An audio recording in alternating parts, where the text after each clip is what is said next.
Hello दोस्तों, मैं जयकांत सैनी स्वागत करता हूं आपके अपने चैनल बात IQ में। हम डिस्कस कर रहे हैं राजस्थान पत्रिका न्यूज़पेपर जयपुर एडिशन 19, 20 और 21 अगस्त तीनों दिन का। यहाँ पे मैंने इसको क्लब कर दिया है। तो वीडियो के संबंध में कोई डाउट्स हो तो मुझे लिख सकते हैं कमेंट्स में, और मुझे टेलीग्राम पर ज्वाइन कर सकते हैं। टेलीग्राम का लिंक आपको डिस्क्रिप्शन बॉक्स में मिल जाएगा। तो शुरू करते हैं आज का डिस्कशन बिना किसी देरी के। ये 19 अगस्त की यहाँ पे न्यूज़ है। तो पहली यहाँ पे एक न्यूज़ है, इंपॉर्टेंट न्यूज़ है ये। तो एनडीए की जो परीक्षा है, पहले केवल मेल को ही वहाँ पे अलाउ किया जाता था, लेकिन अभी सुप्रीम कोर्ट के डिसीजन के बाद में सुप्रीम कोर्ट का एक इंटीरियम ऑर्डर आया, जिसके बाद में 5 सितंबर को परीक्षा होने जा रही है। तो वहाँ पे फीमेल्स को भी यहाँ पे अलाउ किया जाएगा। तो बता रहे हैं कि अब बेटियाँ भी इस परीक्षा के लिए अलाउ की जा रही हैं। तो महिला सशक्तिकरण के लिए एक बहुत अच्छा कदम है ये।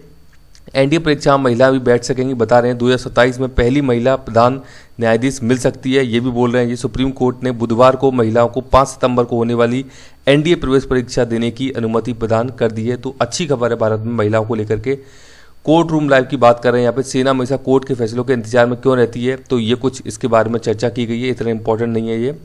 बात कर रहे हैं जस्टिस नागरत्ना हो सकती हैं पहली महिला सीजीआई। तो इनके बारे में बताया जा रहा है कि भारत की अभी तक कोई भी महिला सीजीआई नहीं बनी है, लेकिन इनके बारे में बात की जा रही है कि जस्टिस नागरत्ना हो सकती हैं भारत की पहली महिला सीजीआई। तो ये कुछ चीज़ें बोली जा रही हैं। देखते हैं अभी आने वाले समय में क्या होता है। वर्तमान समय में सीजीआई कौन है और कौन से नंबर के, ये मुझे कमेंट्स में कमेंट करके जल्दी से बताइए। तो ये इंपॉर्टेंट न्यूज़ है। अभी सुप्रीम कोर्ट के आदेश के बाद अब एनडीए की परीक्षा महिलाएं भी यहाँ पे दे पाएंगी, अच्छी खबर है। दूसरी चीज़, अफगानिस्तान की न्यूज़ है। यहाँ पे दो मुँहा तालिबान की बात की जा रही है। अफगान झंडा फहराने वाली भीड़ पर फायरिंग, 3 की मौत, कई जख्मी। तो अफगानिस्तान के अंदर बदतर हालात है वहाँ के लोगों के। अफगानी जो लोग हैं वहाँ पे, इसके अलावा कई और मुल्कों के लोग हैं वहाँ पे, जैसे कि इंडिया के भी कुछ लोग फंसे हुए हैं। तो बहुत बुरी स्थिति उनके लिए है, क्योंकि कोई स्टेट नहीं है, कोई कंट्रोल नहीं है, कोई रेगुलेशन नहीं है। स्टेटलेस वहाँ पे अभी पूरा का पूरा मामला चल रहा है। मतलब टेररिस्ट के हाथ में पूरी की पूरी पावर आ चुकी है। समझ सकते हैं आपकी किस प्रकार से तानाशाही यहाँ पे देखने को मिल रही है। तो ये कुछ चीज़ें यहाँ पे बताई जा रही हैं कि क्या हालात बने हुए हैं अफगानिस्तान के अंदर। आगे ये एक न्यूज़ आर्टिकल है यहाँ पे। स्विस के वैज्ञानिकों ने बनाया है विश्व रिकॉर्ड। अब विश्व रिकॉर्ड क्या है ये बताया गया पाई के बारे में। पाई का मान आपको पता है 22/7 होता है। ये हमने सबने पढ़ा है छोटी छोटी क्लास में। तो ये इसके मान को ले गए 62.8 खरब तक इसको मापा गया अभी। तो ये स्विस के वैज्ञानिकों के द्वारा इस प्रकार का ये एक विश्व रिकॉर्ड यहाँ पे बनाया गया है। तो ये एक न्यूज़ कवर की गई है। इसके अलावा बात की जा रही है, मैंने आपको बताया अफगानिस्तान में जो अभी स्थिति बनी हुई है उसके कारण वहाँ पे ट्रेड इम्पैक्ट हुआ, यानी कि इंपोर्ट एक्सपोर्ट की बात करें हम तो भारत जो इंपोर्ट करता है सबसे ज़्यादा ड्राई फ्रूट, तो वो काफ़ी ज़्यादा यहाँ पे प्रभावित हुआ है। देख सकते हैं 300 रुपये तक के यहाँ पे दाम बढ़ गए हैं, यहाँ पे रुपीज़ बढ़ गए हैं। तो ये इन्फ्लेशन को इशारा कर रही है यहाँ पे ड्राई फ्रूट्स को लेके हम बात करें, क्योंकि तालिबान के द्वारा वहाँ पे जो ट्रांजिशन बॉर्डर जो होते हैं अफगानिस्तान के, उनको वहाँ पे कब्जा कर लिया गया है और उन पर अपना कंट्रोल जमा लिया गया है। तो इम्पोर्ट हमारा यहाँ पे प्रभावित हो रहा है। इसके अलावा अफगानिस्तान के अंदर जो भारतीय लोग हैं वो प्रभावित हो रहे हैं, और अभी वहाँ पे कोई गवर्नमेंट नहीं है। तो अफगानिस्तान की जो एम्बेसीज हैं, जैसे कि भारत में एम्बेसी है, जैसे कई सारे मुल्कों में एम्बेसीज हैं, तो वहाँ पे अब कोई सरकार का कंट्रोल नहीं है। तो आप समझ सकते हैं स्टेटलेस ये लोग हो गए हैं। तो भारत के अंदर जो अफगानी लोग रहने वाले हैं अब वो रिफ्यूजी बन गए हैं। तो ऐसी स्थिति भी देखने को मिल रही है। मतलब कई सारे आयाम हैं जो कि इससे प्रभावित हो रहे हैं। तो ये बहुत सारी चीज़ें हैं जो कि आपको इसके बारे में आइडिया होना चाहिए। आगे बात की जा रही है, ये इंपॉर्टेंट न्यूज़ है एक। हम अपने कुछ सामान को बैंक में जाकर के रखते हैं ताकि वो सेफ और सुरक्षित रहे। तो उसको लेकर के अभी एक चीज़ निकल के आई नई। भारतीय रिजर्व बैंक के द्वारा एक गाइडलाइन जारी की गई यहाँ पे। लॉकर से कीमती सामान की चोरी होने पर बैंकों को अब यहाँ पे मुआवजा देना होगा। पहले ऐसा नहीं होता था। तो बैंक के लॉकर से गहने या अन्य किसी कीमती सामान की चोरी होने पर अब बैंक मुआवजा देगा, ये बात बोली गई है आरबीआई के द्वारा। तो आरबीआई ने बैंक लॉकर संबंधी गाइडलाइन यहाँ पे दिए गए हैं, उनमें संशोधन किया गया है। बैंकों के लिए मुआवजा नीति और देनदारी का विस्तार से जिक्र इसके अंदर किया गया है। तो इसके बारे में भी आपको आइडिया होना चाहिए। आगे ये एक एडिटोरियल लिखा गया है कि कैसे बने सीबीआई मजबूत, सॉरी ये गलत हो गया है यहाँ पे, महबूत। तो मजबूत और स्वतंत्रता की बात यहाँ पे की जा रही है, क्योंकि आपको पता है कि सीबीआई को पपेट बोला जाता है, यानी तोता बोला जाता है सरकार का, केंद्र सरकार का। तो उसको लेकर के यहाँ पे मद्रास हाईकोर्ट के द्वारा एक टिप्पणी की गई है, महत्वपूर्ण टिप्पणी, और उसमें 12 सूत्रीय सुझाव दिए गए हैं कि क्यों ना सीबीआई को जैसे हमारा यूपीएससी है, हमारा इलेक्शन कमीशन है, उसी के प्रकार से इसे भी स्वतंत्र बनाया जाए, क्योंकि ये इंपॉर्टेंट बॉडी है भारत के अंदर और इसका दुरुपयोग कहीं ना कहीं किया जाता है। तो बता रहे हैं सीबीआई संसद के प्रति उत्तरदायी होनी चाहिए, जैसे कि कैग है, चुनाव आयोग जैसी संस्थाएं, ये ऐसी संस्था बननी चाहिए सीबीआई, ये इनके द्वारा बताया गया है। अपने सुझावों में हाईकोर्ट ने कहा है कि सीबीआई के पूरे स्ट्रक्चर को सुधारने की जरूरत है। इसके लिए अलग बजट तय हो, सीबीआई निदेशक को केंद्र सरकार के सचिव के बराबर शक्तियां दी जाएं। ये इनके द्वारा यहाँ पे टिप्पणी की गई है मद्रास हाईकोर्ट के द्वारा सीबीआई को लेकर के, और 12 सूत्रीय सुझाव यहाँ पे दिए गए हैं। बात करें निदेशक की नियुक्ति से लेकर इसके बजट तक को अलग करने की जरूरत है, ताकि ये संस्था पूरी स्वतंत्रता के साथ काम कर सके।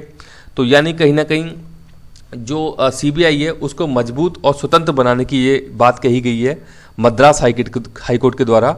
बात करें वर्तमान में देश में एक भरोसेमंद और स्वतंत्र जांच एजेंसी की जरूरत महसूस की जा रही है। ऐसे हालात में सीबीआई जैसी केंद्रीय जांच एजेंसी को क्यों नहीं मजबूती के साथ खड़ा किया जाए। तो ये इनके द्वारा कुछ यहाँ पे सुझाव दिए गए हैं सीबीआई को लेकर के, तो इसके बारे में थोड़ा आइडिया होना चाहिए। आगे ये एडिटोरियल है अफगानिस्तान को लेकर ही लिखा गया है पूरा का पूरा यहाँ पे, तो आप समझ सकते हैं कि कुछ इसके विपक्ष में कुछ पक्ष में, तो ये कुछ बातें बोली जा रही हैं। 2001 से ये पूरा का पूरा कार्यक्रम स्टार्ट हुआ और 2021 में जाके यहाँ से यूएसए बाहर हो गया। तो ये स्थिति देखने को मिल रही है। 20 वर्षों तक यूएसए ने बहुत कुछ यहाँ पे अपना धन बर्बाद किया, एक प्रकार से हम बोल सकते हैं बर्बादी किया, क्योंकि इसका पॉजिटिव कुछ रिजल्ट निकल के नहीं आया और कई सारे सैनिकों की यहाँ पे जान भी गई यूएसए के। तो अब उनके द्वारा एकदम से यहाँ से विड्रॉल कर लिया गया है और अफगानिस्तान को बिल्कुल मतलब छोड़ दिया गया है कि आप अपने एंड से आप देखिए अपनी अपनी सारी चीज़ों को, और तालिबान के हवाले एक प्रकार से हम बोल सकते हैं कर दिया गया है यूएसए के द्वारा। तो ये कुछ बातें बोली जा रही हैं। तो बता रहे हैं यहाँ के बाइडेन ने सोमवार को अफगानिस्तान के घटनाक्रम पर अपने संबोधन में कहा कि हमने उन्हें अपना भविष्य तय करने का मौका दिया है। बिल्कुल ऐसा है जैसे कि अफगानियों ने खुद आगे बढ़कर तालिबान को चुना हो। आप देख सकते हैं, बता रहे हैं कि अफगानिस्तान के 3 लाख सैनिक और तालिबानी कुछ आई थिंक 40 से 1,000 लोग थे, लेकिन अफगान सैनिक वहाँ से अपने देश को छोड़कर भाग गए हैं। बुरी स्थिति बनी हुई है। अफगानी जो लोग हैं वहाँ पर तालिबान के द्वारा कंट्रोल किया जा रहा है और उनका कहीं ना कहीं बुरी तरीके से शोषण किया जा रहा है। महिलाओं के ऊपर बहुत अत्याचार वहाँ पे भी प्रारंभ हो गए हैं। इस प्रकार की चीज़ें देखने को मिल रही हैं।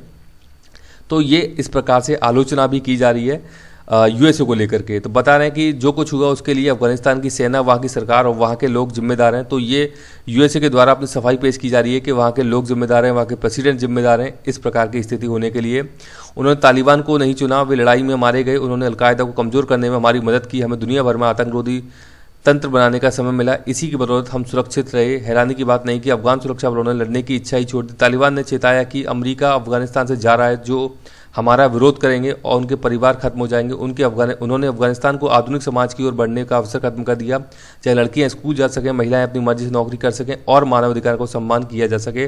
तो कहाँ के ह्यूमन राइट्स की बात करें, कहाँ की एजुकेशन की बात करें, ये सब की सब अभी यहाँ पे पस्त पड़ गई हैं। तो इस प्रकार का माहौल देखा जा रहा है। अफगानियों ने लोकतंत्र को बल दिया, यहाँ पे नेताओं को चुना जो अक्सर विफल रहे, लेकिन जनता के साथ बर्बरता से पेश नहीं आए। अफगान सरकार भ्रष्टाचार और ड्रग व्यापार रोकने में नाकाम रही है। बता रहे हैं 30 साल के गृहयुद्ध से लेकर के एक स्थिर सरकार तक की अफगानिस्तान की यात्रा पूरी करने के लिए 20 साल काफ़ी नहीं थे, ना कि आतंकी के खिलाफ हमारी उपलब्धियों को गिराने के लिए काफ़ी थे। तो ये बात की जा रही है 20 साल के दौरान जो कुछ देखा गया है अफगानिस्तान के अंदर, वो अब सारा का सारा यहाँ पे फेल हो चुका है। दक्षिण कोरिया दशकों तक लोकतंत्र हासिल नहीं कर सका। 70 साल बाद भी वहाँ 20,000 से ज़्यादा अमरीकी सैनिक तैनात हैं। इस स्वीकारोक्ति के साथ ही दक्षिण कोरिया की सरल सेना भी अकेले उत्तर कोरिया से मुकाबला नहीं कर सकती। हमें जो मिला है वह उत्तर कोरिया प्रायद्वीपीय पर स्थिर संतुलन, दक्षिण कोरिया जैसे सहयोगी और हिंद प्रशांत महासागर में दमदार उपस्थिति, ये इसके बारे में पूरी की पूरी चर्चा की जा रही है। यहाँ पे एग्जाम्पल कोट किए गए हैं साउथ कोरिया के, जहाँ पर कि यूएसए की सेना तैनात की गई है। 20,000 सैनिकों की बात की जा रही है। तो कुछ कंपैरिजन ये किया जा रहा है। तो कुल मिला के यहाँ पर जो बात की गई है वो यही है कि जो यूएसए के द्वारा चीज़ें यहाँ पे लाई गई थी, लोकतंत्र लाने की व्यवस्था की गई थी अफगानिस्तान के अंदर, उसमें अभी यूएसए पूरी तरीके से फेल दिख रहा है। तो ये बात इसके द्वारा यहाँ पे बोली जा रही है। तो ये कटाक्ष किया जा रहा है यूएसए के ऊपर, और कहीं ना कहीं यूएसए इसमें अपनी सफाई देता हुआ दिख रहा है कि ये जिम्मेदारी है अफगानिस्तान सरकार की, वहाँ के सैनिकों की। तो इस प्रकार की यहाँ पर चीज़ें देखने को मिल रही हैं। आगे हम बात करते हैं, ये एक और एडिटोरियल है, इंपॉर्टेंट एडिटोरियल है ये। तो आदिवासी बाहुल क्षेत्रों में उजाला कम और अंधेरा यहाँ पे ज़्यादा है, ये बात बोली जा रही है। राजस्थान का एग्जाम्पल यहाँ पे कोट किया जा रहा है। तो जो ट्राइबल जो एरिया है उनकी बात की जा रही है कि वहाँ पे लाइट की प्रॉपर मतलब वहाँ पे इशू अभी बने हुए हैं जो कि अभी तक यहाँ पे सॉल्व नहीं हुए हैं। अंधेरा गुप वहाँ पे देखने को मिल रहा है, इस प्रकार की बातें बोली जा रही हैं। तो आदिवासी क्षेत्रों को विशेष गैस सब्सिडी मिलनी चाहिए, इससे महिलाओं को राहत मिलेगी। बता रहे हैं राजस्थान के आदिवासी बाहुल क्षेत्रों में गैस सब्सिडी की हालत खराब होने से ग्रामीणों के लिए सुविधा कम दुविधा ज़्यादा हो गई है। आलम है कि गैस सिलेंडर उनके चूल्हे कबाड़ में तब्दील होते जा रहे हैं। गैस सिलेंडर के दाम लगातार बढ़ने से यह स्थिति उत्पन्न हुई है। इसके चलते आदिवासी बाहुल क्षेत्रों में गैस सब्सिडी की योजना उपयोगी साबित नहीं हो पा रही है। आदिवासी महिलाओं को गैस सिलेंडर चूल्हे होने के बावजूद जंगलों में लकड़ियां लेकर आनी पड़ रही हैं। इसके बाद ही भोजन का प्रबंध हो पाता है। सिलेंडर को भरवाना गरीब लोगों के बूते से बाहर हो गया है। दिन ब दिन सिलेंडर की कीमतें बढ़ती जा रही हैं, वहीं सब्सिडी की हालत खस्ता है। आदिवासी बहुल क्षेत्रों के लोग कृषि और मजदूरी पर ही निर्भर हैं। इसके लिए सरकार को इन क्षेत्रों में सब्सिडी ज़्यादा देनी चाहिए ताकि महिलाओं को चूल्हे के धुएं से निजात मिले और वे भी सरकार की इस महत्वाकांक्षी योजना से लाभान्वित हो सकें। शहर के लोग तो जैसे तैसे अपना काम चला लेते हैं, लेकिन आदिवासी अंचल के लिए यह जरूरी है। तो उज्ज्वला जो योजना है वो इसी के लिए लाई गई थी, जो गैस सिलेंडर यहाँ पे मुफ्त कनेक्शन दिया गया था। तो कनेक्शन तो प्रोवाइड करा दिया, लेकिन अब इतनी रेट आपको पता है कि 850 करीब का सिलेंडर हो गया है। तो ये बेचारे कहाँ से इसको रिफिल कराएंगे सिलेंडर को, तो ये इनकी एक यहाँ पे समस्या को जाहिर किया जा रहा है इस एडिटोरियल के द्वारा। तो ये भी चीज़ें देखने को मिल रही हैं। बात कर रहे हैं कि पीएम ने 1 मई 2016 को पूरे देश भर में योजना की शुरुआत की थी। उज्ज्वला योजना की बात कर रहे हैं। योजना के तहत देश भर के लगभग 8 करोड़ परिवार को गैस कनेक्शन दिए जा चुके हैं। केंद्र सरकार ने इस योजना को 10 अगस्त 2021 को फिर से लॉन्च किया है और इस बार इस योजना को 2.0 कहा जा रहा है। योजना की शुरुआत में उदयपुर के उपखंड क्षेत्र झाड़ोल की ग्राम पंचायतों की हजारों महिलाओं को गैस सब्सिडी योजना के अंतर्गत कनेक्शन दिए गए थे। जब गैस कनेक्शन दिए गए तब इनकी आंखों में चमक थी। अब जैसे जैसे दाम बढ़ रहे हैं उनके माथे पर चिंता की लकीरें साफ यहाँ पे दिखाई दे रही हैं। तो बात की जा रही है सिलेंडर के दाम यहाँ पे बढ़ रहे हैं, तो ग्रामीण क्षेत्रों में इनको रिफिल कराना मुश्किल हो गया है, क्योंकि इतना उनके पास पैसा नहीं होता है इतना ताकि वो उसको रिफिल करा सकें। तो फिर से पुराने रवैये पे जा रहे हैं, पुराने ढर्रे पे जा रहे हैं कि जंगल से लकड़ी काट कर लेके आना और फिर अपनी भोजन व्यवस्था का यहाँ पे प्रबंध करना। तो इसको लेकर कहीं ना कहीं सरकार को सोचना चाहिए, कहीं ये योजना विफल साबित ना हो जाए। ये बात की जा रही है टैक्स को लेकर के, तो नीति नवाचार की बात की जा रही है, यानी कि जो पॉलिसी है उसमें कुछ ना कुछ इनोवेशन की बात की जा रही है। तो बात की जा रही है 2 इंपॉर्टेंट कंपनी की, केरन एनर्जी और वोडाफोन मामलों का हर्ष संकेत है कि कर प्रावधान स्पष्ट होने चाहिए, यानी कि कहीं ना कोई एम्बिग्युइटी नहीं होनी चाहिए, बहुत ही क्लियर इसके प्रोविजन होने चाहिए। टैक्स को लेकर के बात कर रहे हैं। कर विवादों के मोर्चे पर तय करनी है अभी लंबी दूरी, ये बात बोली जा रही है। यहाँ पे आर्टिफिशियल इंटेलिजेंस के बारे में बता रहे हैं कि जीत की अधिक संभावना वाले मामलों को चिन्हित किया जा सकता है। इसके इस्तेमाल से कर अधिकारियों को बेहतर ढंग से प्रशिक्षण देना भी संभव होगा।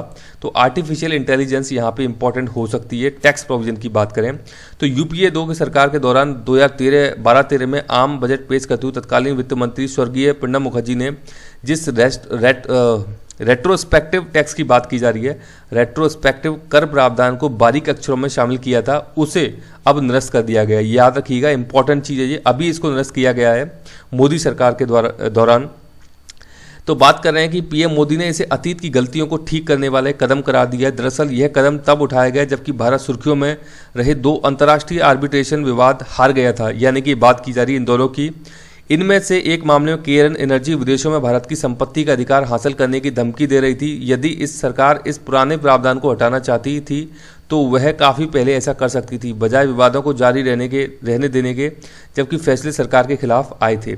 सरकार का आकलन है कि इस कर प्रावधान के तहत जुटाए 8,100 करोड़ रुपए तो उसे लौटाने होंगे ही, प्रावधान से संबंधित अन्य मांगों को भी छोड़ना होगा। संसद में दिए गए एक वक्तव्य के अनुसार इस कानून के तहत सरकार को 17 संस्थानों से 1.1 लाख करोड़ रुपए वसूलने थे, जो कि अब वसूल नहीं होंगे, क्योंकि रेट्रोस्पेक्टिव जो टैक्स लगाने की बात है वो अभी यहाँ पे ख़त्म कर दी है। यानी कि पूर्ववर्ती इसको बोलते हैं कि मान लीजिए हम 2021 में बैठे हैं अभी अगस्त में, कोई चीज़ अगर यदि टैक्स अथॉरिटी को पकड़ में आती है तो वो उस पर क्या करते हैं कि जब से वो टैक्स लागू हुआ है, यानी कि पीछे जाके बैक डेट में जाके 2014 का यदि ईयर है तो वहाँ से उस पर टैक्स इम्प्लीमेंट कर देते हैं। तो ये बात होती थी रेट्रोस्पेक्टिव टैक्स प्रोविजन के तहत, लेकिन अभी इसे ख़त्म कर दिया गया है।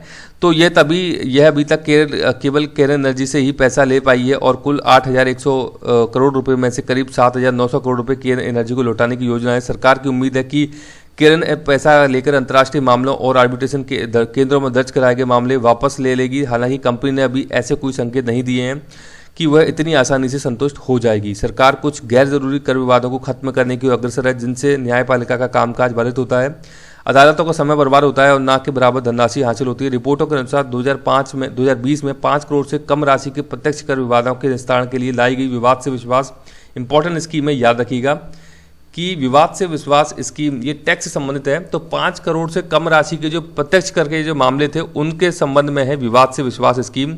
तो यहाँ बात की जा रही है कि अब तक 1.3 लाख आय की घोषणा संबंधित 99,756 करोड़ रुपए में से 53,684 करोड़ रुपए प्राप्त हुए हैं।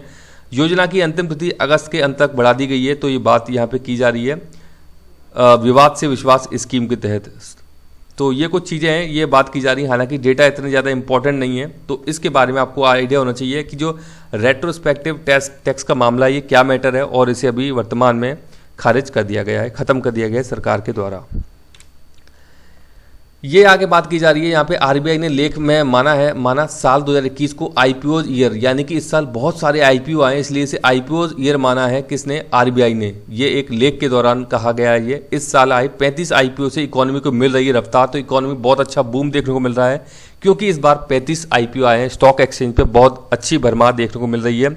आगे बात करें तो बिटकॉइन खरीद बिक्री पर लगती है 3 तरह की फीस। बात कर रहे हैं बिटकॉइन के अंदर इन्वेस्टमेंट किया जाता है, तो आप सेल करते हैं, परचेज करते हैं, तो 3 प्रकार की वहाँ पे फीस लगाई जाती है, ये बात बताई गई है।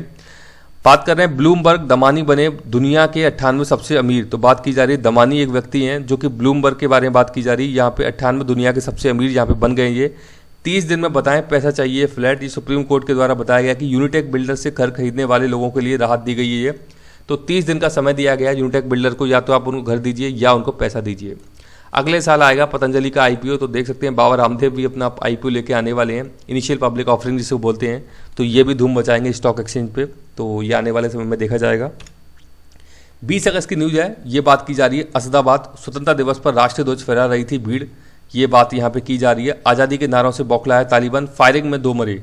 तो ये वही बात है अफगानिस्तान को लेकर के पूरा ये एक आर्टिकल है। तो बात की जा रही काबुल की सड़कों पर फहराया गया अफगान ध्वज, जो कि तालिबान को अभी नागवार यहाँ पे गुजर रहा है, मतलब कि इनके बीच में झड़पें देखने को मिल रही हैं, कई सारे लोग यहाँ पे मारे गए हैं जब इस प्रकार की घटना सामने आई है। तो अफगान अपडेट, यूएस ने हथियार आपूर्ति यहाँ पे रोक दी है, तो ऐसी बात बोली जा रही है। काबुल एयरपोर्ट पर नो एंट्री की बात बोली जा रही है यहाँ पे। तो स्थिति बहुत ख़राब है अफगानिस्तान के अंदर, देख सकते हैं ये महिलाओं के द्वारा प्रदर्शन किया जा रहा है फ्लैग लेकर के। तो ये मतलब हम इमेजिन नहीं कर सकते हैं कि क्या हालत बने हुए हैं अफगानिस्तान के अंदर वहाँ के लोगों के ऊपर। बात की जा रही है गुजरात हाईकोर्ट के द्वारा एक बात बोली गई है यहाँ पे कि अंतर धार्मिक विवाह में धोखा साबित हुए बगैर नहीं होगी अब एफआईआर। तो बात की जा रही है इंटर रिलीजन जो मैरिजेज होती है वहाँ पे फटाक से किसी ने एफआईआर कराई और उनके लोगों को गिरफ्तार यहाँ पे कर लिया जाता है। तो जब तक इस प्रकार का कोई मामला सामने नहीं आता है कि कुछ धोखेबाजी का यहाँ पे मामला सामने आ रहा है, तब तक उसे एफआईआर करके गिरफ्तार यहाँ पे नहीं किया जाएगा, परेशान नहीं किया जाएगा। तो हाई कोर्ट है गुजरात का बोल रहे हैं कि लव जिहाद को लेकर महत्वपूर्ण फैसला सुनाया। कोर्ट ने कहा कि बगैर यह साबित किए शादी जोर जबरदस्ती से हुआ है या प्रलोभन से हुई है, सिर्फ अंतरधार्मिक शादी के आधार पर किसी के खिलाफ प्राथमिकी दर्ज नहीं की जा सकती है, ये बात बोली गई है। बता रहे हैं कि हाई कोर्ट से ने गुजरात धर्म स्वतंत्रता संशोधन अधिनियम की कुछ धाराओं में संशोधन को लागू करने पर रोक लगाने के आदेश भी यहाँ पे जारी कर दिए गए हैं। अनुच्छेद संविधान का 25 जो है ये आपको धर्म के प्रचार प्रसार करने का, धर्म को अपनाने की स्वतंत्रता देता है, यानी कि धार्मिक स्वतंत्रता की जो बात है वो अनुच्छेद 25 के अंदर बताई गई है भारतीय संविधान के। तो ये बात यहाँ पे बोली गई है। ये इंपॉर्टेंट न्यूज़ है। राजस्थान के अंदर जो अब आरएएस परीक्षा होने वाली है प्री, तो 2021 जो भर्ती है ये अब 2 दिन आयोजित होगी। तो ये बात यहाँ पे बोली जा रही है 27 और 28 अक्टूबर को पहली बार ऐसा होने जा रहा है कि 2 दिन परीक्षा का आयोजन किया जाएगा। तो आप इसके लिए तैयार रहिए भैया। ओबीसी संशोधन बिल पर मोहर लगा दी है राष्ट्रपति रामनाथ कोविंद साहब ने, इसको अभी अपनी स्वीकृति दे दी है, इस पर मोहर लगा दी है। तो ये क्या बात है, ओबीसी की जो लिस्टिंग है, ओबीसी की लिस्टिंग बनाने का काम जो होता था पहले केंद्र सरकार करती थी, लेकिन ये राज्य सरकार को सब्जेक्ट दे दिया गया है। तो ये बात बोली जा रही है, पता होना चाहिए। बिल का नंबर बताइए, ये कौन सा बिल है, ओबीसी संशोधन बिल का नंबर मुझे कमेंट करके जल्दी से बताइए। तो बात की जा रही है कि राष्ट्रपति की हरी झंडी के बाद अब राज्यों को ओबीसी सूची बनाने का यहाँ पे अधिकार मिल गया है, जो कि पहले केंद्र के पास हुआ करता था। आगे बात की जा रही है रूढ़िवादी किले का आखिरी दरवाजा ध्वस्त। तो बात की जा रही है वही जो मैं आपको बता के चुका था कि एनडीए की प्रवेश परीक्षा जो है वहाँ पे अभी महिलाओं को भी अब शामिल होने की यहाँ पे अनुमति दे दी गई है। सुप्रीम कोर्ट के द्वारा। बता रहे हैं युद्ध भूमि वह स्थान रहा है जहां से स्त्रियों को हमेशा दूर रखा गया है। माना जाता रहा है कि युद्ध में स्त्रियों का कोई काम नहीं, यह पुरुषों का काम है, इसलिए वीरता या शौर्य को कथित तौर पर पौरुष माना गया है। यह वह अवैध किला रहा है जहां आकर समानता का अधिकार चाहने वाली स्त्रियों की सीमा समाप्त होती जा रही है। तो इसको लेकर के ये अच्छा फैसला सुनाया गया है सुप्रीम कोर्ट के द्वारा। अब महिलाओं को भी यहाँ पे अलाउ कर दिया गया है। एनडीए की 5 सितंबर को परीक्षा होने वाली है, तो ये एक अच्छी बात है। उसी को लेकर के ये यहाँ पे एक एडिटोरियल लिखा गया है। आगे बात करें, खेलों की बात की जा रही है। यहाँ पे अनुराग सिंह ठाकुर हैं, सूचना एवं प्रसारण मंत्री और युवा कार्य एवं खेल मंत्री हैं ये। तो बात की जा रही है स्पोर्ट को लेकर के। खेलों में उत्कृष्टता की राह पर भारत है। एथलेटिक्स में पहला स्वर्ण पदक बनेगा। खेलकूद को बढ़ावा देने का संकल्प का आधार, खेलों खिलाड़ियों को मिला समग्र परिवेश। बात कर रहे हैं ये। पीएम द्वारा नीरज को चूरमा तथा पीवी संधू को आइसक्रीम पेश करना, बजरंग पूनिया के साथ हंसते हुए रवि दहिया को और हंसने के लिए कहना तथा मीराबाई चानू के अनुभव सुनना, इस दृश्य को देखकर प्रत्येक भारतीय के चेहरे पर अवश्य मुस्कान आई होगी। यह बात भी समान रूप से प्रोत्साहित करने वाली थी कि उन्होंने टोक्यो में भाग लेने वाले प्रत्येक एथलीट के साथ समय बिताया। अगले दिन उन्होंने पैरा ओलंपिक दल के साथ बातचीत की थी तथा उनके प्रेरक जीवन पर यात्रा पर चर्चा की। ये दृश्य नरेंद्र मोदी के व्यक्तित्व के एक अलग पक्ष का संकेत देते हैं। एक व्यक्ति जो खेल के साथ भावनात्मक रूप से जुड़ा है और वह भारत के एथलीटों के लिए कुछ अलग, कुछ अतिरिक्त भी करने के लिए तैयार है। टोक्यो खेलों के शुरू होने से पहले पीएम ने टोक्यो में हमारी तैयारियों को जायजा लेने के लिए एक व्यापक समीक्षा बैठक की थी यहाँ पे। तो बात कर रहे हैं कि जो बीजेपी गवर्नमेंट है या हम कह सकते हैं कि जो मोदी जी की सरकार है, मोदी जी की नेतृत्व सरकार है, उनके द्वारा खेलों के लेकर काफ़ी ज़्यादा यहाँ पे प्रोत्साहन दिया जा रहा है। काफ़ी ज़्यादा इस प्रकार की जो भावनात्मक जो प्रस्तुतियाँ की जा रही हैं खिलाड़ियों के साथ में, तो कहीं ना कहीं मनोबल बढ़ाने का काम करती हैं जो प्लेयर होते हैं हमारे, और कहीं ना कहीं उनके अंदर ऐसी भावना आती है कि उनको कहीं ना कहीं आने वाले समय में बहुत अच्छा परफॉर्मेंस देना है, देश के लिए मेडल जीत के लेकर आना है, ताकि इस प्रकार की जो चीज़ें अभी की जा रही हैं वो भी इसको महसूस कर सकें और भारत का कहीं ना कहीं नाम रोशन कर सकें। तो ये अच्छी बात है जो कि सरकार के द्वारा यहाँ पे किया जा रहा है। तो ये पूरा का पूरा एडिटोरियल यहाँ पे लिखा गया है स्पोर्ट्स को लेकर के। बात की जा रही है वाटर कन्वेंशन की, यहाँ पे बात की जा रही है। तो वाटर कन्वेंशन पर सिर्फ 43 देश ही यहाँ पे अभी तक सहमत हो पाए हैं। ये एक फैक्ट फाइल है। पानी को लेकर दुनिया भर में विवाद बढ़ रहे हैं। विशेषज्ञों का मत है कि निकट भविष्य में क्षेत्रीय जल विवाद युद्ध की शक्ल यहाँ पे ले सकते हैं, यानी कि क्षेत्रों में विवाद हो सकता है पानी को लेकर के। तो द्वितीय विश्व युद्ध की समाप्ति से अब तक विश्व समुदाय ने 200 से ज़्यादा ऐसे समझौते होते हुए देखे हैं। इनमें भारत और पाकिस्तान के बीच 1960 का इंपॉर्टेंट है, पूछा जाता है। 1960 की सिंधु नदी जल संधि भी शामिल है। अब मुझे बताइए कि इसमें थर्ड पार्टी कौन शामिल है। भारत और पाकिस्तान के बीच सिंधु नदी जल संधि किसने कराई थी? थर्ड पार्टी का नाम मुझे बताइए, उसका नाम क्या है? तो देशों की सीमाओं के आर पार बहने वाली नदियों और झीलों को लेकर वैश्विक वाटर कन्वेंशन लाने के संयुक्त राष्ट्र के दशक से अधिक अवधि के प्रयासों के बावजूद 43 देश ही इसकी शर्तें स्वीकार करने में सहमत हो पाए हैं। वाटर कन्वेंशन को लेकर के बात की जा रही है। महज 43 देशों ने इसको साइन किया है, जबकि हालात इतने गंभीर बने हुए हैं कि आपको पता होगा जोहान्सबर्ग का एग्जाम्पल है साउथ अफ्रीका का, जहाँ पे कि पानी मतलब शून्य हो गया था, आप बोल सकते हैं। ऐसी बुरी स्थिति देखने को मिली थी, जो कि एक डेवलप्ड नेशन है, डेवलप्ड कंट्री है एक। तो इस प्रकार के हालात देखने को मिल रहे हैं। लेकिन वाटर कन्वेंशन को साइन करने की बात देखी जाए तो महज 43 देश ही आपको यहाँ पे देखते हैं कि 43 देशों के द्वारा इसको साइन किया गया है। बात करें 22 अगस्त 2021 को संस्कृत दिवस पर विशेष की बात यहाँ पे की जा रही है। 22 अगस्त को बनाया था संस्कृत दिवस, याद रखिएगा। तो हिब्रू की तरह संस्कृत को भी पुनर्जीवित करने के प्रयास जरूरी हैं। संस्कृत रोजगार पैदा करने और राजस्व अर्जित करने का भी महत्वपूर्ण माध्यम बन सकती है, किंतु इसके लिए दीर्घकालीन निवेश करना होगा, ये बात बताई जा रही है। देश में लगभग पिछले 5 दशकों से भी अधिक समय से प्रतिवर्ष श्रावण पूर्णिमा रक्षाबंधन के दिन संस्कृत दिवस मनाया जाता है। इसकी शुरुआत वर्ष 1969 से हुई। संस्कृत दिवस के दिन ऐसा लगता है, याद रखिए कब मनाया जाता है, श्रावण पूर्णिमा। ये पूछा जा सकता है आपसे, आरएएस के एग्जाम में पूछा जा सकता है कि श्रावण पूर्णिमा और रक्षाबंधन कब बनाया जाता है? तो श्रावण पूर्णिमा को, और इसी दिन बनाया जाता है संस्कृत दिवस। ये इंपॉर्टेंट चीज है। तो 1969 से इसकी शुरुआत की गई थी। संस्कृत दिवस के दिन ऐसा लगता है कि मानो देववाणी तथा विश्व की भाषाओं की जननी कहने वाली संस्कृत के अच्छे दिन आने वाले हैं। चूंकि संस्कृत को लेकर सरकारों की कोई नीति रणनीति नहीं होती है, साथ ही इस दिवस को मनाने की मजबूरी भी होती है। अतः इस दिन संस्कृत का गुणगान कर तथा जयतु संस्कृतम जयतु भारतम का नारा देकर सरकारी कर्तव्य की इतिश्री कर ली जाती है। इस बात को समझना होगी, संस्कृत रोजगार पैदा करने और राजस्व अर्जित करने का भी महत्वपूर्ण माध्यम बन सकती है, किंतु इसके लिए दीर्घकालीन यानी कि लॉन्ग टर्म इन्वेस्टमेंट की आवश्यकता है संस्कृत को बेटर बनाने के लिए। संस्कृत ग्रंथों से निकले आयुर्वेद, योग, वास्तु तथा ज्योतिष जैसे चंद विषय आज रोजगार और आय का बहुत बड़ा स्रोत बन गए हैं तथा लोकप्रिय भी। बाबा रामदेव ने आयुर्वेद और योग से 10,000 करोड़ रुपए का कारोबार खड़ा कर लिया है। संस्कृत में ऐसे अनेक विषय हैं जिनके शोध पर निवेश करके रोजगार सृजन के साथ साथ राजस्व भी अर्जित किया जा सकता है। इसके लिए पहली शर्त है संस्कृत के प्रति सकारात्मक सोच। चूंकि संस्कृत के ग्रंथों में मानव मात्र के कल्याण के लिए उपाय बताए गए हैं, इसलिए इनमें निहित ज्ञान की सार्वभौमिक स्वीकार्यता है। इस ज्ञान को देश के लोगों के लिए साधारण भाषा में तथा पश्चिम के लिए अंग्रेजी में प्रस्तुत कर पैसा भी कमाया जा सकता है और मानव मात्र का भला भी किया जा सकता है। संस्कृत में निहित विविध विषयों के ज्ञान का अंग्रेजी भाषा में अनुवाद करके इसे राष्ट्रीय तथा अंतर्राष्ट्रीय प्रकाशनों के माध्यम से विश्व की शिक्षण संस्थाओं तक पहुंचाया जा सकता है। देश के प्रत्येक संस्कृत विश्वविद्यालय, संस्थान और पीठ में अनुवाद प्रकोष्ठ स्थापित करके प्राचीन ग्रंथों के अंग्रेजी अनुवाद का कार्य मिशन के तौर पर किया जाना चाहिए। आपको पता है कि पुराने जो भी हमारे लिखे गए हैं यहाँ पे वेद या जो भी इंपॉर्टेंट ग्रंथ है वो संस्कृत भाषा में लिखे गए हैं, तो उनमें बड़े ही गूढ़ रहस्य छुपे हुए हैं जिनको कि हम ट्रांसलेट करके दूसरे लोगों को बता सकते हैं। ये एक वैल्यू बताई जा रही है संस्कृत भाषा की। तो बता रहे हैं कि परंपरागत विद्यालयों के पास रखे दुर्लभ ग्रंथों को बाहर निकलवाने के लिए प्रोत्साहन योजना शुरू की जा सकती है। इन ग्रंथों को डिजिटल रूप में संधारित करने की महती आवश्यकता है। इजराइल ने अपनी प्राचीन भाषा हिब्रू, कहाँ की भाषा हिब्रू, तो बात याद रखिए इजराइल की। बेंजामिन नेतन्याहू यहाँ के पीएम थे, लेकिन वर्तमान में नहीं है। वर्तमान में बताइए कौन है वहाँ के पीएम इजराइल के। तो हिब्रू वहाँ की भाषा है, पुनर्जीवित किया है हिब्रू भाषा को, उसे जनवाणी बना दिया है। ऐसा वहाँ की सरकार और लोगों के संकल्प के कारण संभव हुआ है। इजरायली घास का अध्ययन करने के लिए तो हमारे नीति निर्माता और नौकरशाह इजराइल का दौरा करने के लिए तत्पर रहते हैं, किंतु हिब्रू की तरह संस्कृत को पुनर्जीवित करने के लिए इजराइल का दौरा करने की उनकी ना तो कोई नीयत दिखाई देती है और ना ही कोई नीति दिखाई देती है। तो इस प्रकार की बातें बोली जा रही हैं संस्कृत को लेकर के जो भारत के अंदर रवैया है। ये बात की जा रही है एनरॉक रिपोर्ट है, एक बिक्री को कोरोना पूर्व स्तर तक पहुंचाने में लगेगा वक्त अभी, यानी कि सेल जो है वो कोरोना से पहले जो स्तर था उसको पहुंचाने में अभी काफ़ी समय लग जाएगा। बात की जा रही है आवासीय प्रॉपर्टी की बिक्री में 30% तक का उछाल यहाँ पे आएगा, तो ये अच्छी बात है ताकि इकोनॉमी का पहिया यहाँ पे चलने लगेगा।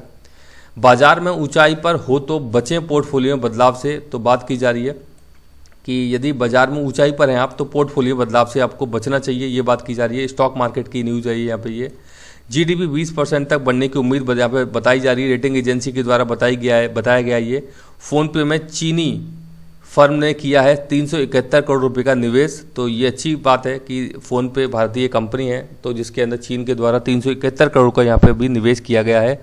वर्क फ्रॉम होम के कारण 40% तक ज़्यादा साइबर अटैक यहाँ पे बढ़ गए हैं, तो इनसे भी आपको बचना चाहिए, अवेयर रहना चाहिए, क्योंकि काफ़ी ज़्यादा भी घर पर रहकर काम किया जा रहा है तो साइबर अटैक काफ़ी ज़्यादा देखे जा रहे हैं, तो इनको लेकर के भी अवेयरनेस होनी चाहिए। आगे बात की जा रही है ई स्पोर्ट्स प्रीमियर लीग के बारे में बात की जा रही है। तो ई गेम्स यहाँ पे स्टार्ट की जा रहे हैं। 2021 की फ्रेंचाइजी भी घोषित हो गई है। 25 लाख मिलेंगे विजेता टीम को। तो भारत की पहली फ्रेंचाइजी आधारित ई स्पोर्ट्स प्रीमियर लीग की टीमें घोषित हो चुकी हैं। 8 franchise team final face off में आमने सामने होंगी। फाइनल फेस ऑफ की शुरुआत 16 अगस्त से हो चुकी है, तो ये बात बोली जा रही है, इसके बारे में पता होना चाहिए आपको। ई स्पोर्ट्स प्रीमियर लीग कब शुरू हुआ ये आपसे पूछा जा सकता है। तो देश के सर्वश्रेष्ठ गेमर्स की बात की जा रही है। ESPL ये इसका शॉर्ट है यहाँ पे, के निदेशक हैं विश्वलोकनाथ ने कहा है कि फाइनल 8 टीमों का प्रतिनिधित्व करने के लिए देश भर से सर्वश्रेष्ठ गेमर्स को चुना गया है। आखिरी 8 टीमों का चयन एक अलग प्रतियोगिता के माध्यम से यहाँ पे किया जाएगा, तो ये अच्छी बात है। यहाँ पे इस प्रकार की लीग भी स्टार्ट की गई हैं। ये एक बात की जा रही है IIG के अध्यक्ष बने डॉक्टर सिंह, NK सिंह की बात यहाँ पे की जा रही है, जो कि वित्त आयोग के अध्यक्ष है। 15वें वित्त आयोग, याद रखिएगा 15वें वित्त आयोग के अध्यक्ष कौन है, तो डॉक्टर NK सिंह साहब हैं। तो इनको अभी institute of economic growth IIG इसको शॉर्ट में बोला गया है, सोसाइटी का अध्यक्ष यहाँ पे चुन लिया गया है, जो कि पहले इस पोस्ट पे थे पूर्व प्रधानमंत्री डॉक्टर मनमोहन सिंह। तो डॉक्टर मनमोहन सिंह साहब का यहाँ पे स्थान ले लिया है यहाँ NK सिंह साहब के द्वारा institute of economic growth IIG का।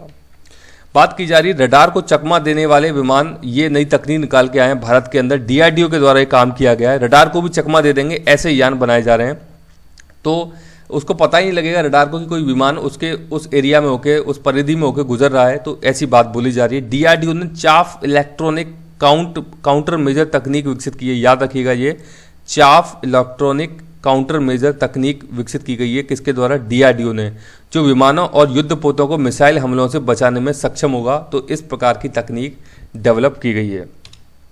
21 अगस्त की न्यूज है, Rajiv Gandhi scholarship for academic excellence की घोषणा की गई है। नाम याद रखिएगा, Rajiv Gandhi scholarship for academic excellence की घोषणा यहाँ पे की गई। एकेडमिक यानी पढ़ाई लिखाई से संबंधित शैक्षणिक की बात यहाँ पे की जा रही है। और 200 मेधावी विद्यार्थियों को देश विदेश से पढ़ने के लिए मिलेंगे 100 करोड़, इस प्रकार की बात भी यहाँ पे बोली गई है। मुख्यमंत्री गहलोत साहब के द्वारा ये बोला गया है। तो राजीव गांधी इनोवेशन अवार्ड के बारे में जिक्र किया गया है। भाजपा ने आयाराम गयाराम की बुराई का भी तोड़ निकाला है। तो ये बात भाजपा के द्वारा, ये पॉलिटिकल बातें, खैर इसका कोई खास मतलब नहीं है। तो बताया जा रहा है कि पूर्व प्रधानमंत्री राजीव गांधी के 77वें जन्मदिवस के अवसर पर राजीव गांधी के नाम पर अवार्ड शुरू किए गए। स्कॉलरशिप, ये अवार्ड का नाम है स्कॉलरशिप और संस्थान की घोषणा यहाँ पे की गई है। इस दौरान मुख्यमंत्री ने प्रदेश के 200 मेधावी विद्यार्थियों को देश विदेश के प्रतिष्ठित शिक्षण संस्थानों में अध्ययन के लिए Rajiv Gandhi scholarship for academic excellence की घोषणा यहाँ पे की गई है। किस लिए की है? देश विदेश में पढ़ने के लिए, यानी भारत में भी और विदेशों में पढ़ने के लिए इस प्रकार का यहाँ पे प्रोविजन किया गया है। ये न्यूज़ है, पुलिस और अर्धसैनिक बलों की नौकरियों में दिव्यांग कोटा यहाँ पे खत्म किया गया है। तो इसको लेकर के अभी विरोध किया जा रहा है कि ऐसा नहीं है कि सारी की सारी फील्ड पोस्टिंग ही होती हैं यहाँ पे पुलिस और अर्धसैनिक बलों में। यहाँ पे कुछ आजकल तो आपको पता है कि कितने टेक्निकल काम हो गए हैं, कंप्यूटर संबंधी कई सारे काम है, क्लरिकल काम है, तो वहाँ पे उनको कोटा क्यों खत्म किया गया है, इसको लेकर के विरोध किया जा रहा है। तो केंद्र सरकार ने भारतीय पुलिस सेवा, रेलवे सुरक्षा बल और तमाम अर्धसैनिक बलों की नौकरियों में दिव्यांग को मिलने वाला 4% जो कोटा है उसको खत्म कर दिया है। तो इसका यहाँ पे विरोध किया जा रहा है। तो दिल्ली समेत कई अन्य केंद्र शासित राज्यों की पुलिस सेवाओं पर भी लागू हो गया है ये। अब एसएसबी, बीएसएफ, इनकी बात की जा रही है, यहाँ पे दिव्यांगों का कोटा नहीं होगा। तो इसको लेकर के बोला जा रहा है कि दिव्यांग जन सशक्तिकरण विभाग की ओर से जारी अधिसूचना में आरक्षण समाप्त करते हुए कहा गया कि दिव्यांगजन अधिकार अधिनियम 2016 की धारा 34 की उपधारा 1 के तहत दिव्यांगजनों को मिलने वाले आरक्षण के दायरे से कुछ सेवाओं को बाहर कर दिया गया है। इन सेवाओं में कामकाज की प्रकृति को देखते हुए यह फैसला लिया गया है। माना जा रहा है कि इन सेवाओं में आमतौर पर फील्ड वर्क होता है, शायद इसी वजह से केंद्र सरकार ने इनमें दिव्यांग आरक्षण को खत्म करने का फैसला लिया गया है। दिव्यांग आरक्षण खत्म करने का फैसला लिया गया है। नौकरियां फील्ड तक सीमित नहीं है, ये बात बोली जा रही है सामाजिक कार्यकर्ताओं के द्वारा। तो इसका कहीं ना कहीं विरोध देखने को मिल रहा है, ये जो इस प्रकार का डिसीजन लिया गया है। आगे बात की जा रही है कि जोधपुर के तपन तरुण ने फतेह की है यूरोप की माउंट एल्ब्रुस। यूरोप की सबसे ऊंची चोटी आपसे पूछी जा सकती है, कौन है वो? तो माउंट एल्ब्रुस है, जिसको कि फतेह किया है जोधपुर के व्यक्ति हैं तपन तरुण। तो जोधपुर के जुड़वा भाई हैं ये, तपन देव सिंह और तरुण देव सिंह। इनके द्वारा यूरोप की सबसे ऊंची चोटी माउंट एल्ब्रुस को यहाँ पे फतेह किया गया है। दोनों भाइयों ने टीम लीडर कंचनजंगा व अन्नपूर्णा चोटियां फतेह करने वाली दुनिया की सबसे कम उम्र की महिला शीतल के साथ 15 अगस्त को रूस जॉर्जिया बॉर्डर पर स्थित, याद रखिए कहाँ पर स्थित है, ये भी आपसे प्रश्न बन सकता है, इंपॉर्टेंट प्रश्न है कि ये जो माउंट एल्ब्रुस है ये स्थित है रूस और जॉर्जिया देश है, तो वहां पर स्थित है माउंट एल्ब्रुस। चोटी पर तिरंगा फहराया। 4 सदस्यीय टीम ने 13 अगस्त को 3400 मीटर की ऊंचाई बेस कैंप बनाया और 14 अगस्त की रात को समिट के लिए निकल गए। तो याद रखिएगा, इनका नाम पता होना चाहिए आपको, तपन तरुण का नाम पता होना चाहिए, और यूरोप की सबसे ऊंची चोटी का नाम है mount Elbrus.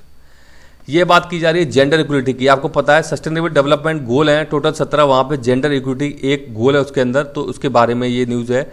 UN women agency ने जताई उम्मीद देगी बढ़ावा। 5 साल में लैंगिक समानता पर खर्च होंगे 3 लाख करोड़। तो अच्छी बात है कि लैंगिक समानता को लेकर के 3 लाख करोड़ खर्च किए जाएंगे 5 सालों के दौरान। तो ये अच्छी पहल है जो की जा रही है यहाँ पे जेंडर इक्वलिटी को लेकर के।